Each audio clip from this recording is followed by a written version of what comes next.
1월 19일 이사야 40장 1절 2절 말씀을 가지고 하나님의 위로가 필요합니다. 첫 번째 말씀으로 함께 은혜를 나누기를 원합니다. 우리가 작년 말부터 참 지금까지 많은 사건과 사고들이 우리의 마음을 우울하게 만들고 있습니다.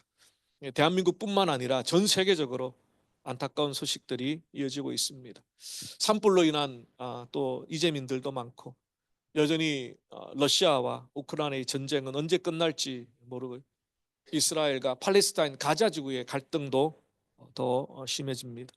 새로운 또 호흡기 질환이 발생했다라는 소식들이 계속해서 들리고요. 한국은 지금 이 겨울에 독감이 두 가지 종류의 다른 독감 바이러스 때문에 어르신들이 폐렴으로 돌아가시는 일들이 많아서 장례를 치르는데 대기를 해야 되는, 그래서 어쩔 수 없이 3일장이 아니라 5일장, 6일장 화장터마다 돌아가신 어른들의 그 순서를 기다리는 그런 소식들을 들으면서 참 새해가 되었지만 여전히 우리 마음속에 불안과 두려움과 염려,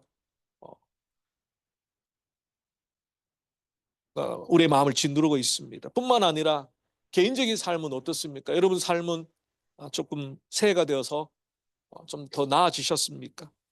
어려운 경제, 또 여러 가지로 힘들고, 개인적인 또 문제들, 또 부부의 갈등, 또 부모 자식의 또 교육의 문제, 내 신앙생활에 자꾸만 의미를 잃어가고, 또 삶의 하루하루가 기쁨과 감사와 감격보다는 피곤하고 지치고, 내 삶이 다람쥐 쳇바퀴 돌듯이 언제 끝이 날까라는 그런 우울감들이 우리 속에 겹쳐 있지는 않습니다.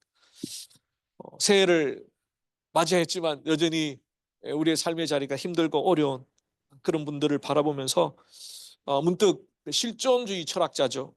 알베르 카미라는 사람이 인생 그 자체는 부조리다 라는 말을 합니다. 이 사람은 문학 작가이고 철학자이지만 하나님을 알지 못하는 실존주의 철학자이죠.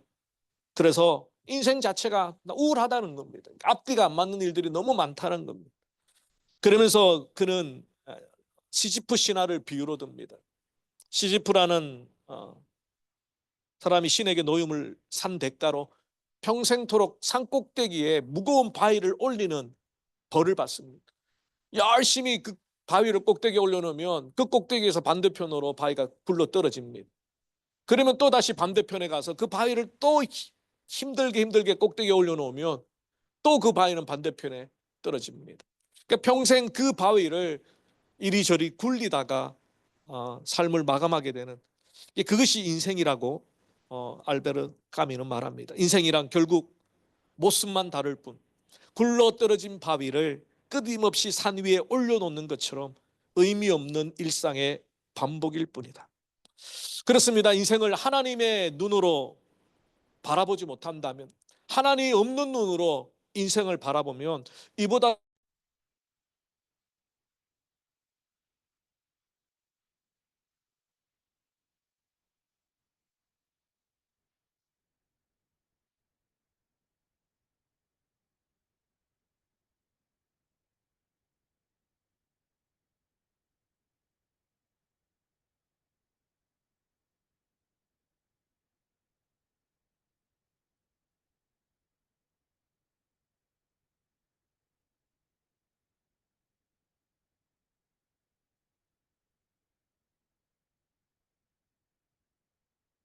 속에서라도 하나님을 발견하면 그 이해되지 않는 삶의 고난과 아픔과 상처가 또 다른 축복으로 우리의 마음을 위로하게 됩니다. 정말 이 시대에 필요한 것은 하나님의 위로가 아닐까요? 새해를 맞이했지만 여전히 똑같은 삶의 자리에 버거운 바위를 굴리는 것 같은, 정말 하루하루가 무슨 의미가 있는가, 내 삶에 혹시 그 삶의 의미를 잃어버리고 오늘도 살아가시는, 발부둥 치시는 성도님들이 계시지 않을까. 그들에게 하나님의 위로가 필요합니다. 우리에게 하나님의 위로가 필요합니다. 오늘 이 말씀을 가지고 하나님의 위로가 우리에게 어떻게 주어지는가? 우리가 정말 사모할 하나님의 위로는 무엇인가? 함께 말씀을 묵상하기를 원합니다. 이사야서는 크게 두 부분으로 나누어져 있습니다. 1장부터 39장, 오늘 우리 본문을 읽었던 이 40장 앞까지가 전반부입니다. 근데 이 전반부의 내용을 한번 읽어보시면 내용이 하나님의 심판에 관한 내용, 여러 나라들을 하나님께서 심판하시겠다.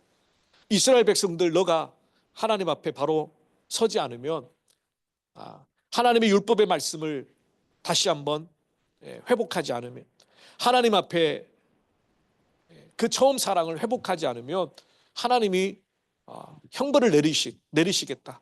그 내용이 1장부터 39장까지 이어집니다. 그런데 40장부터 내용이 달라집니다. 이 후반부의 내용은 그럼에도 불구하고 하나님께서 어둠과 죄악 가운데 절망 가운데 있는 그 이스라엘 백성들에게 하나님이 빛과 소망의 메시지로 위로해 주시겠다. 포로로 잡혀가고 끌려가고 정말 고통 가운데 있는 하나님의 백성들을 하나님께서 새롭게 해주시겠다라는 메시지입니다. 그래서 어떤 사람들은 이 이사야서가 저자가 한 사람이 아니라 두 사람일 거다라고 말하기도 합니다. 그래서 1장부터 39장까지는 제1 이사야, 40장부터 66장까지를 제2 이사야, 뭐 그렇게 표현하기도 합니다. 그런데 성경의 많은 부분들이 갑자기 설명도 없이 이유도 없이 내용이 반전되어지는 그런 부분들이 많습니다. 이사야서뿐만 아니라 많은 선지자들의 예언의 말씀, 시편의 말씀, 갑자기 전반부와 후반부가 분위기가 확 달라집니다. 그 사이에 어떤 일이 있었는지, 그 사이에 하나님의 무슨 말씀이 있었는지 성경은 자세히 기록하고 있지는 않지만 확연하게 전반부와 후반부가 나누어집니다. 오늘 이사야 40장인 그 처음 만디가 하나님의 위로입니다. 이 40장 후반부부터 계속해서 나오는 하나님의 약속의 말씀은 하나님의 위로입니다.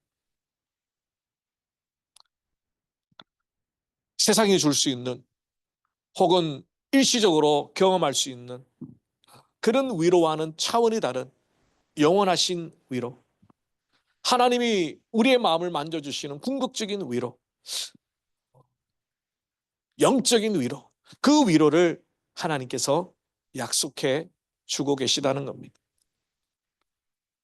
오늘 그리고 다음 주에 이어서 이 40장 1절 2절 말씀을 가지고 2주간 함께 말씀을 좀 나누기를 원합니다. 오늘은 그 첫 번째로 하나님의 위로는 하나님의 불변하심, 하나님의 신실하심에 있다. 이것을 먼저 함께 나누려고 합니다. 오늘 보면 1절에 보니까 이렇게 시작하죠. 너희의 하나님이 이르시되. 근데 이 말씀이 왜 우리에게 위로가 되는가? 왜 이것이 이스라엘 백성들에게 위로가 되었는가? 그것을 조금 이해할 필요가 있습니다. 우리가 정말 세상이 줄 수 없는 궁극적인 위로는 하나님의 변함없는 신실하신 그 사랑에서부터 시작이 된다는 겁니다. 하나님은 여전히 이스라엘 백성들의 하나님이시고 하나님이 여전히 그들에게 말씀하신다는 것, 이 두 가지가 사실 엄청난 위로의 메시지가 됩니다. 그렇습니다. 이사야 선지자가 살았던 이 시대도 사실은 오늘 우리의 시대보다 더 나을 것이 없는 암울하고 참담한 시대였습니다.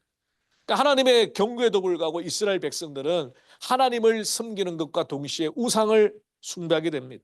하나님의 율법의 말씀을 버리고 타락했습니다. 세상에 온갖 죄악들이 그 이스라엘 백성들, 소위 하나님의 백성이라는 그들의 삶 가운데 엉망진창으로 만들어버렸습니다. 하나님의 백성이라는 정체성을 잃어버리는 것이 결국 그들의 모든 삶을 망가뜨리게 된 거죠. 그러니까 하나님의 백성이라는 정체성이 어디에서부터 나오는가? 결국 하나님의 말씀에서부터 나옵니다. 하나님의 율법의 말씀을 묵상하고 그 율법의 말씀을 따라 살려고 몸부림치는 가운데 내가 누구인가? 이 말씀을 주신 하나님이 누구신가? 이 관계 속에서 내 삶이 의미가 있어지고 내 삶의 목적과 이유가 분명해지는데, 이스라엘 백성들은 하나님의 말씀을 버려버리고 하나님을 섬기지 않게 되다 보니까 결국 자신의 하나님의 백성이라는 정체성마저도 잃어버리게 됩니다. 그 정체성 잃어버리니까 마치 브레이크가 없는 트럭과 같이 세상으로 향하여 질주하게 되는 거죠. 결국 하나님은 바벨론과 아수르를 통해서 이스라엘 백성들을 회복시키기 위하여 사랑의 매를 때리십니다. 포로로 잡혀갑니다. 70년 동안 바빌론의 포로로 끌려갑니다. 온갖 수모를 다 당합니다. 고초를 당합니다. 하나님의 성전은 파괴되었습니다. 하나님의 성벽은 무너졌습니다. 하나님 앞에 예배드리던 모든 기구들은 다 뺏겨 약탈을 당해버렸습니다. 그야말로 모든 것이 다 무너진 절망의 상황. 그들은 더 이상 예루살렘 성전에 올라가 하나님의 임재를 경험할 수도 없고 예배 가운데 하나님이 하나님 되시는 찬양도 올려드릴 수 없는 그야말로 절망의 상태. 근데 그런 상황에서 더 큰 문제는 그들이 하나님이 떠났다라고 그냥 이제 하나님은 우리를 버리셨다라고 더 이상 하나님은 우리의 하나님이 아니시라고 스스로 좌절하고 절망했던 바로 그것이 더 큰 문제였습니다. 왜냐하면 예루살렘 성전이 무너졌죠. 성벽이 부서졌죠. 하나님이 만약에 계시다면, 하나님이 만약에 우리를 사랑하신다면, 하나님이 만약에 우리를 지키신다면 왜 이런 바벨론과 아시리아가 침략할 때 하나님 가만히 계셨는가? 결국 우리는 이제 버림을 받았다는 거야. 우리의 악함 때문에, 우리의 죄악 때문에 하나님은 더 이상 우리를 하나님 백성으로 취급하지 않으실 거다. 그 좌절에 이스라엘 백성들은 봉착했습니다. 그런데 하나님 오늘 본문에 뭐라고 말합니까? 너희의 하나님. 하나님은 여전히 이스라엘 백성들을 향하여 너는 내 백성이다. 나는 너의 하나님이다. 라고 말씀해 주고 있습니다. 이게 왜 중요한 위로가 되느냐 하면요. 우리는 늘 변합니다. 우리는 늘 변덕스럽습니다. 아무리 결심하고 아무리 결단해도 우리 속에 있는 죄성이 우리의 삶을 막 끌고 갑니다. 우리의 감정이 요동치게 만듭니다. 그래서 우리가 믿고 의지할 유일한 위로의 모습은 하나님의 신실하심, 하나님의 불변하심. 하나님은 그럼에도 불구하고 우리를 사랑하시고 여전히 우리를 향하여 너는 내 백성이다. 너는 내 아들이라 내 딸이라. 그 관계는 변함이 없다라는 것을 지금 하나님은 말씀합니다. 그러니까 1장부터 39장까지가 계속 심판, 형벌, 하나님의 어떤 그런 분노에 대해서 말씀하셨다면 40장에 하나님이 위로해 주시는데 그 위로의 첫 마디가 뭐냐면 너희의 하나님이 이르시되, 이사야 선지자가 말합니다. 너희의 하나님이 이르시되, 아니 하나님 우리를 버리셨잖아요.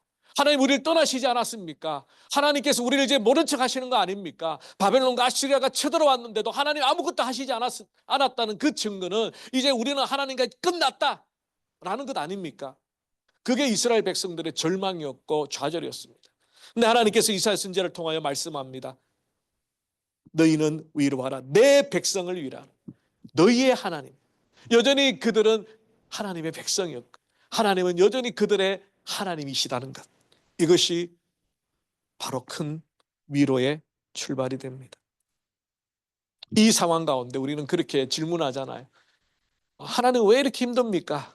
믿음으로 살아가는데 왜 좀 달라지는 게 없습니까? 하나님 신실하게 믿고 예배 생활 잘하고 정말 교회를 위하여 봉사하고 애쓰면 내 삶에 뭔가 좀 복이 와야 되지 않습니까?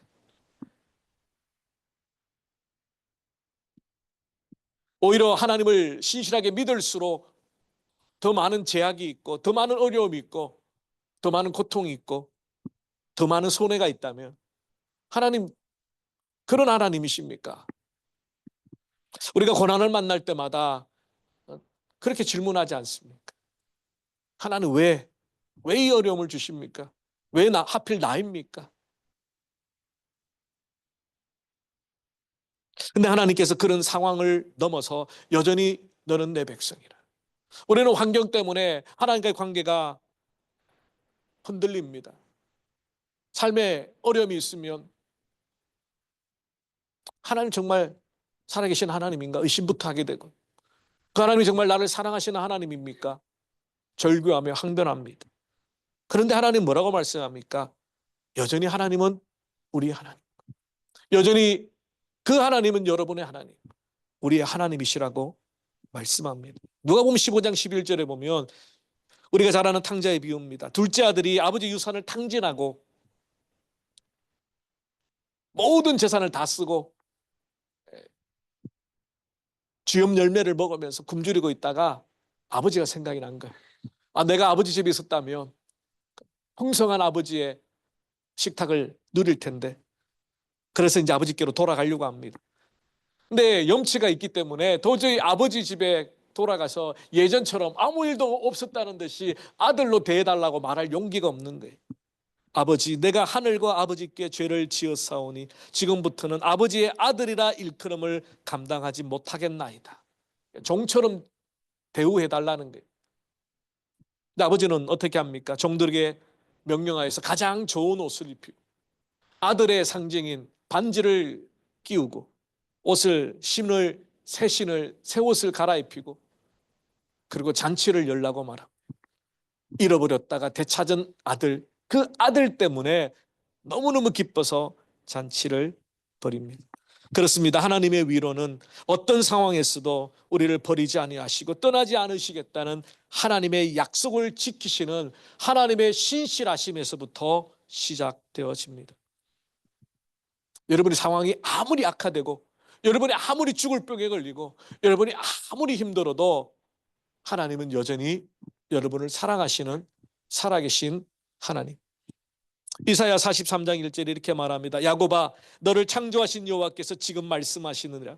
이스라엘아, 너를 지으신 이가 말씀하시느니라. 너는 두려워하지 말라. 내가 너를 구속하였고 내가 너를 지명하여 불렀나니 너는 내 것이라.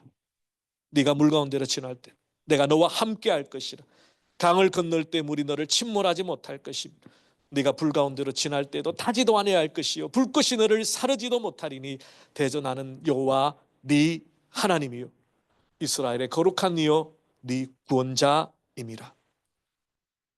하나님은 계속해서 우리에게 약속합니다. 흔들리지 마라, 요동치지 말라. 환경 때문에, 내 삶 가운데 일어나는 고난 때문에, 고통 때문에 하나님이 떠났다거나 하나님이 버리셨거나 하나님이 더 이상 나를 사랑하지 않는다라는 오해를 하지 말라. 하나님은 그럼에도 불구하고, 그 상황임에도 불구하고 여전히 우리를 향하여 하나님이라고.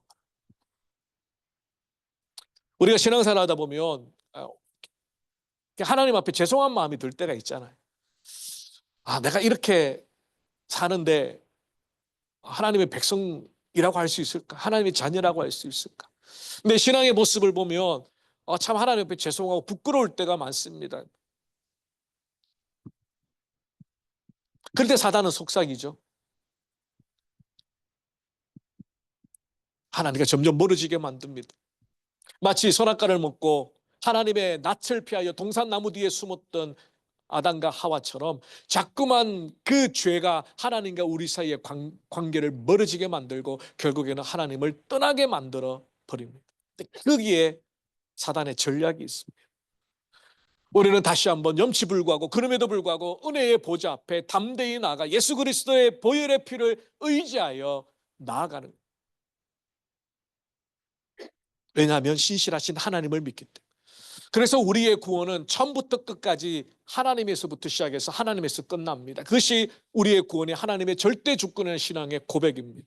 너희가 그 은혜로 인하여 믿음으로 말미암아 구원을 얻었나는 이것이 너희에게서 난 것이 아니요 하나님의 선물이라. 이는 누구든지 자랑치 못하게 하라. 이 말씀이 뜻하는 것은요, 아, 내가 구원을 받았네, 공짜로 받았네, 아, 그러면 내가 아무렇게나 이제 살아도 되겠네 가 아니라 우리에게 값없이 구원의 선물을 주신 하나님 앞에 내가 이 남은 인생을 어떻게 살아드릴까? 그 빚진, 사랑의 빚진, 하나님의 은혜에 빚진 내 삶을 내가 하나님을 위해서 어떻게 살아드릴까? 진짜 하나님의 은혜로 구원받은 사람은 결코 그렇게 반응하지 않죠. 이미 구원받았으니까 대충, 이미 나는 천국에 들어갈 티켓을 받았으니까 세상 사람들처럼 적당히 즐길 것 즐기고 누릴 것 누리다가 그렇게 마지막에 구원의 티켓 딱 내밀고 천국 가야지 라고 혹시 이제까지 생각하셨던 분이 있다면 그럴 수 없습니다. 우리 안에 계신 성령께서 계속해서 우리를 하나님의 거룩한 백성의 삶으로 이끌어 가시기 때문에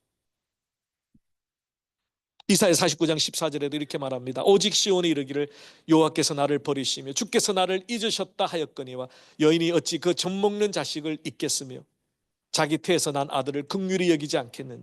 그들은 혹시 잊을지라도 나는 너를 잊지 아니할 것이라. 내가 너를 내 손바닥에 새겼다. 그러니까 하나님의 손바닥에 우리의 이름을 새겼다는 거예요. 우리가 신앙생활을 잘할 때, 우리가 정말 하나님 말씀에 잘 순종하고 예배생활도 잘하고 큐티도 잘하고 봉사도 잘하고 잘할 때, 그때 하나님의 손바닥에 우리 이름이 새겨졌을까요? 아, 너가 잘했으니까 내가 잊지 않고 내가 기억해 줄게. 그 반대입니다. 에베소 2장 1절 말씀. 우리가 아직 죄인 되었을 때 그리스도께서 우리를 사랑하시고, 우리가 아직 죄인 되었을 때, 우리에게 아무런 선한 것이 없을 때, 우리가 하나님 앞에 정말 0.1%라도 소망이 없는 그야말로 타락한 그때 하나님께서 우리를 하나님의 손바닥에 이름을 새기신 거예요. 너 내 백성이야. 너 내 자녀야. 그래서 우리의 신앙생활에 조금 굴곡이 있고 슬럼프가 있다 하더라도 그것 때문에 우리의 구원이 왔다 갔다 하는 게 아니에요. 우리가 열심히 신앙생활을 했다고 해서 내가 구원을 받은 것도 아니고, 내가 신앙생활을 좀 못한다고 해서 구원이 탈락되는 것도 아니에요. 영원전에 택하신 하나님의 구원에 하나님의 그 신실하심이 끝까지 우리를 붙들고 가시는 거예요. 그래서 구원은 전적으로 하나님의 주권. 그래서 하나님 버리셨다로 절망했던 이스라엘 백성들에게 하나님이 말씀합니다. 내가 너 하나님이야. 예전이나 지금이나 변함없어. 너가 엉망진창이 되든 어떻게 망가졌든 나는 여전히 너의 하나님이고 여전히 너를 사랑하고 너를 회복시켜주고 너를 다시 세워줄 거야. 이것이 바로 하나님께 주시는 위로입니다. 그 하나님의 위로는 신실하신 하나님, 어떤 것에서도 영향받지 않고 어떤 것에서도 불변하신 신실하신 하나님, 그 하나님이 우리에게 위로자가 되신다는 것. 두 번째는 말씀하신 거죠. 너희 하나님이 어떻게 해요? 이르시되. 그러면 이르시되 이게 뭐 대단한 말씀일까? 아니에요. 성경을 조금 읽어보신 분이라면 하나님께서 말씀하지 않을 때도 있다라는 거예요. 하나님이 늘 말씀하시는 게 아닙니다. 말라기, 구약의 마지막 말라기와 신약의 세례 요한이 올 때까지 400년 동안 하나님 침묵하셨습니다. 아무 말씀하지 않으셨습니다. 어떤 누구도, 어떤 선지자도, 어떤 예언자도 보내지 않으셨습니다. 그런데 하나님께서 계속해서 말씀하고 계시다. 하나님의 신실하심을 드러내는 두 번째 증거가 뭐냐면 하나님이 여전히 이르시고 가라사대 말씀하시되, 이 동사입니다. 정말 절망적인 상황은 환경 때문에 아니에요. 내가 감당하지 못하는 그런 시련들이 내 앞에 있기 때문에 절망하는 게 아니에요. 진짜 절망은 하나님의 말씀이 말씀으로 내 삶 가운데 역사하지 못하는 것, 그게 절망입니다. 말씀을 들어도 말씀에 깨달음이 없고, 말씀을 읽어도 말씀에 감동이 없고, 그 말씀이 내 인격을 바꾸고 내 삶을 바꾸는 역사의 말씀이 되지 않는 것, 그게 가장 큰 절망이라고 성경은 말합니다. 사무엘 3장에 보면 하나님께서 엘리 제사장 대신에 어린 사무엘을 부르시는 장면이 나옵니다. 아이 사무엘이 엘리 앞에서 여호와를 섬길 때 여호와의 말씀이 희귀하여 이상이 흔히 보이지 않았다. 엘리 제사장이 젊었을 때는 하나님의 음성이 들렸습니다. 하나님의 부르심이 들렸습니다. 하나님의 말씀이 들렸습니다. 그러나 그가 나이가 들고 이제 그의 아들들이 제사장을 이어가야 되는데 타락하게 됩니다. 그러니까 하나님께서 이제 촛대를 옮기십니다. 그들의 제사장 가문이 아니라 사무엘을 하나님의 선지자로 세우십니다. 그리고 처음 사무엘을 부르십니다. 사무엘아, 사무엘. 사무엘은 경험이 없으니까 자다가 벌떡 일어나서 엘리 제사장에 갑니다. 저를 부르셨어요? 아니야. 잘못 들었나? 또 자고 있는데 또 부르시는 거예요. 사무엘아, 사무엘. 또 갔더니 아니라는 거예요. 그때 엘리 제사장이 문득 깨닫게 됩니다. 자신이 젊었을 때, 자신이 성령이 충만했을 때, 하나님이 세우신 제사장으로 사역을 할 때에 부르셨던 그 하나님의 부르심이 기억이 났습니다. 사무엘아, 혹시 이번에 하나님 부르시거든 주여, 주의 종이 듣겠나이다 말씀하시옵소서 라고 해라.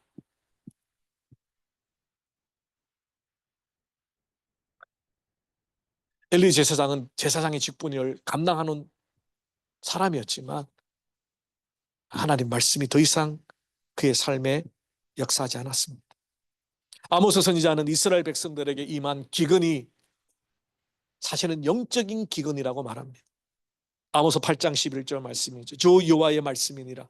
보라, 날이 이를지라 내가 기근을 땅에 보내리니 양식이 없어 주림이 아니요 물이 없어서 목마름이 아니요 여호와의 말씀을 듣지 못한 기갈이라.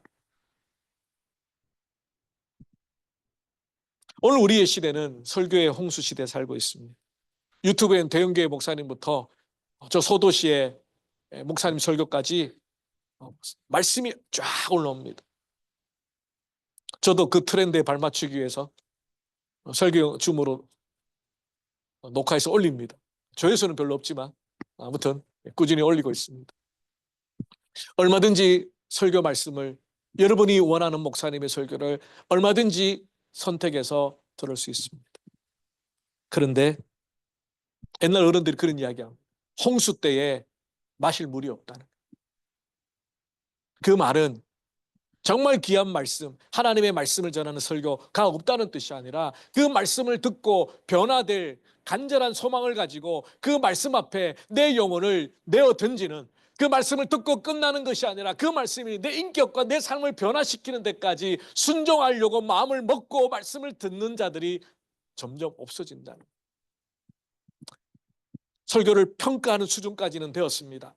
오늘 목사님 서론이 약간 좀 예화가 좀 앞뒤가 안 맞고 요번에 좀 목소리를 좀 더 세게 설교의 박사들이 되셨어요. 성도님들이.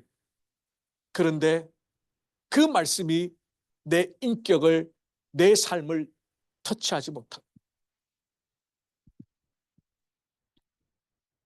하나님의 말씀을 직접 읽고 그 말씀을 직접 묵상하고 그 말씀이 내 삶을 변화시키도록 정말 나의 혈과 육과 골수를 찔러 쪼개어서 말씀 앞에 우리를 드러내어 하나님의 백성으로 그리스도의 제자로 세워가는 그 경험을, 그 은혜를, 그 맛을 경험해 본 적이 없으니까 영적 기근에 허덕이는 거예요. 물론 better than nothing이라고 아무것도 안 한 것보다는 유튜브 설교를 듣고 또 나름대로 큐티를 하시고 하는 건 너무 귀합니다. 그런데 많은 분들이 일주일 내내 성경 한 구절을 읽지 못할 정도로 많이 바쁘시죠.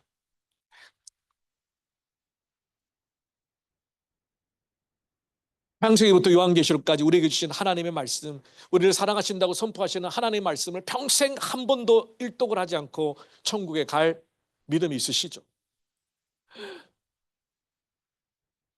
하나님 지금도 우리에게 말씀하고 계십니다. 누구든지 성경을 펴고 그 말씀의 세계로 들어갈 때 약속하신 위로와 소망이 주어집니다. 하나님의 위로는 말씀을 통해서만이 우리에게 주어집니다. 말씀을 통하여 직접 우리에게 위로해 주십니다. 요한복음 7장 37절 이하의 말씀이죠. 명절 끝날 곧 큰 날에 예수께서 서서 외쳐 이르시되 누구든지 목마르거든 내게로 와서 마시라. 나를 믿는 자는 성경의 이름과 같이 그 배에서 생수의 강이 흘러나오리라. 우리에게는 두 가지 목마름이 있습니다. 육신적인 목마름과 영적인 목마름이 있어요.